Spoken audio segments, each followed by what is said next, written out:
নমস্কাৰ প্ৰিয় শ্ৰোতাসকল, আমি পাঠ কৰি আছোঁ ৰজনীকান্ত বৰদলৈদেৱৰ কালজয়ী উপন্যাস মনোমতী। অসমত তৃতীয়বাৰ মানৰ আক্ৰমণৰ ঘটনালৈ লিখা বুৰঞ্জীমূলক উপন্যাস। আজি সপ্তদশ অধ্যায়, ডেকা গাভৰু। বৰনগৰীয়া বৰুৱানীৰ অনুমতি লৈ পমিলা মনোমতী দুয়ো হাতত ধৰাধৰি কৰি ফুলনি পালেগৈ। তাত দুয়ো জোনৰ পোহৰত পুখুৰীটোৰ পাৰত বহি পুখুৰীৰ পানীলৈ, নিৰ্মল আকাশলৈ আৰু ফুলগছবিলাকলৈ চাবলৈ ধৰিলে। এইদৰে কিছুপৰ দুয়ো প্ৰকৃতিৰ সৌন্দৰ্য উপভোগ কৰি মনোমতীয়ে মাত লগালে। সখী, আজিৰ ৰাতিটো কেনে চিকন, চোৱাচোন সৌ জোনবাইটি নীল আকাশখনত লক্ষ লক্ষ তৰাৰ মাজত কেনেকৈ জিলিকিব লাগিছে। সেই জোনৰ পোহৰত পুখুৰীৰ পানীবিলাক কেনে চিকন দেখা গৈছে। গছলতাবিলাকে কেনে ৰূপোৱালী সাজেৰে সুশোভিত হৈছে। মোৰ এনেহে মন যায় মই যেন সদায় এনে সুখৰ ৰাতি দেখি থাকিম। পমিলা: সখী, এৰা, মোৰ সদায় এনেকুৱা সুখৰ ৰাতি দেখিবলৈ ভাল লাগে। কিন্তু এনেকুৱা সুখৰ ৰাতি সদায় নেথাকে। আজি পূৰ্ণিমা। কালিৰ পৰা জোনটি লাহে লাহে মাৰ যাবলৈ ধৰিব আৰু আঁউসীৰ দিনা একেবাৰে মাৰ যাব। তাৰ পাছত লাহে লাহে আকৌ বাঢ়ি যাব, আকৌ পূৰ্ণিমা হ'ব।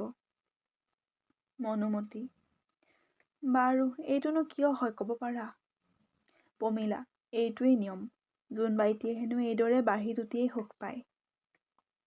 মনোমতী: তৰাবিলাকেনো কি সুখ পায়?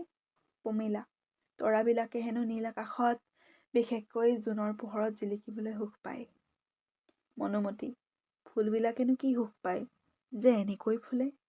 পমিলা: ফুলবিলাকে হেনো এনেকৈ ফুলিয়েই তোমাক মোক ভাল লগাবলৈ, তোমাক হেঁপাহ লগাবলৈ সুখ পায়। মনোমতী: সখী, বাৰু তুমিনো কি ভাল পোৱা? তোমাৰনো কি সুখ? পমিলা: মই তোমাক ভাল পাওঁ, ফুলগছবিলাক ভাল পাওঁ, মাইকী মৰা এজনীৰ লগত মতা মৰা এটাক একেলগে থকা দেখিবলৈ ভাল পাওঁ। মনোমতী: যোৱা সখী, তোমাৰ কথাই এনেবিলাক। পমিলা: এৰা সখী, মোৰ সুখ এইবিলাকেই। বাৰু সখী, তোমাক এটা বাতৰি দিওঁ। মই বঢ়িয়াকৈ জানি আহিলোঁ ডেকা বৰুৱা তোমাৰ নিমিত্তে উত্তাৱল। তোমাক নেপালে হেনো সংসাৰকে ত্যাগ কৰিব। মনোমতী তললৈ মূৰ কৰি: আমাৰ দেউতাৰে আৰু যোগীৰ পামৰ বৰুৱাৰে ভাল নাই। পমিলা: যদিও দুই বৰুৱাৰে মনোবাদ আছে, তথাপি ডেকা বৰুৱাই হেনো তোমাকহে বিয়া কৰাব। তোমাক নেপালে হেনো বৰাগী হ'ব।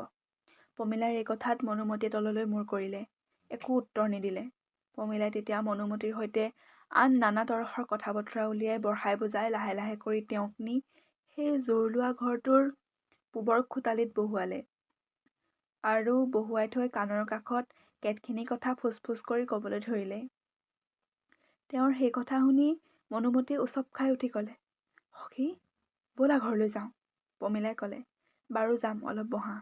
এই কথা কৈ পমিলা ডেকা বৰুৱা থকা খোটালিটোলৈ গ'ল আৰু ডেকা বৰুৱাক ক'লে, দেউতা, আমাৰ খাওঁতে বওঁতে ভালেখিনি পলম হ'ল। বেজাৰ পাইছে হ'বলা। লক্ষ্মীকান্তে ক'লে, একো বেজাৰ পোৱা নাই, মোৰ অলপ টোপনি ধৰিছে। শুব খুজিছিলোঁ। পমিলা: বাৰু শুব, অলপ এইপিনে মোৰ লগত আহক। পমিলাৰ এই কথাত ডেকা বৰুৱা তেওঁৰ পাছে পাছে গ'ল। পমিলাই তেওঁক নি পূবৰ খোটালিটোত সুমুৱালে। তেওঁ খোটালিত সোমাই দেখিলে যে এখন শয্যাত এজনী গাভৰু মূৰে গায়ে কাপোৰ লৈ বহি আছে। ডেকা বৰুৱা বিমূঢ় হ'ল। তেতোন পমিলাই ক'বলৈ ধৰিলে, দেউতা, খেনভনৰ শৰীৰ, আজি আছোঁ কালি নাই। মান হেনো অলপতে আহি পাব। কোন ক'ত মৰো, কোন ক'ত থাকো ঠিকনা নাই। আপুনি আকাশলৈ চাই শপত কাঢ়িছে আপুনি মোৰ সখীৰ বাদে আন কাকো ভাল নাপায়। সেই কথাকে মই বিশ্বাস কৰিছোঁ। আপুনি ধাৰ্মিক, দেশৰ হিত চিন্তা কৰা আৰু পৰৰ উপকাৰী। মোৰ সখীও ডাঙৰ ঘৰৰ জীয়াৰী, ল'ৰা কালিৰে পৰা পিতৃ মাতৃবিহীনা। এই সখীক মই আজিৰ পৰা আপোনাৰ চৰণত সঁপিলোঁ।